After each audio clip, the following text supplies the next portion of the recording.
ప్రభువునందు ప్రియులకు యేసుక్రీస్తు నామములో శుభములు తెలియచేయుచున్నాం. ఈ దినము హెబ్రోన్ క్యాలెండర్ వాగ్దానము, నీ రక్షణానందము నాకు మరలా పుట్టించుము, సమ్మతి గల మనస్సు కలుగజేసి నన్ను దృఢపరచుము. కీర్తనల గ్రంథము 51వ అధ్యాయము 12వ చరణంలో దైవజనుడు దావీదు ఈ మాటలు తెలియజేస్తున్నాడు.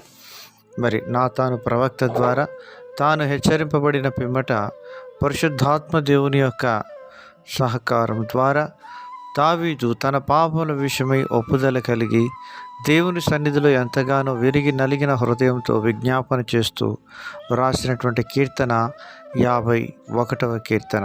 ప్రియమైనటువంటి దేవుని ప్రజలారా, ఒక విశ్వాసి పాపంలో పడిన తర్వాత పరిశుద్ధాత్మ తనను విడిచిపోలేదు, కానీ తనను ఒప్పింపచేసి సరిచేయాలని దేవుని యొక్క ఆత్మ కోరుతుంది. ఎప్పుడైతే ఆ దేవుని యొక్క ఆత్మకు విధేయత చూపగలుగుతామో మరి తిరిగి సమకూర్చబడే అవకాశాన్ని మనకు పరిశుద్ధాత్మ దేవుడు అనుగ్రహించేవాడుగా ఉంటాడు. ప్రియమైనటువంటి దేవుని ప్రజలారా, దావీదు దేవుని ఎంతగానో ప్రేమిస్తూ వచ్చినాడు. అందును బట్టి తన యొక్క పాపమును మరి ఎంతగానో కన్నీరు కారుస్తూ దేవుని సన్నిధిలో ఒప్పుకుంటున్నాడు. ఎంతగా పశ్చాత్తాపడుతూ వచ్చినాడంటే, తిరిగి తన యొక్క జీవితకాలం అంతయు కూడా ఎక్కడ కూడా తాను పాపంలో పడలేదని పరిశుద్ధ గ్రంథం బైబిల్ సెలవిస్తూ ఉంటున్నది.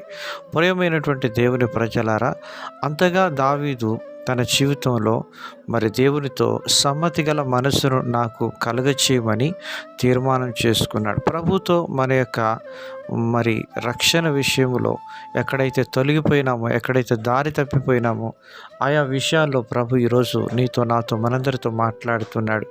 దావీదు భావితరానికి ఎంతో మాదిరికరమైనటువంటి దైవజనుడిగా ఆయన మరి దేవుని యొక్క సన్నిధిలో ఉంటున్నాడు.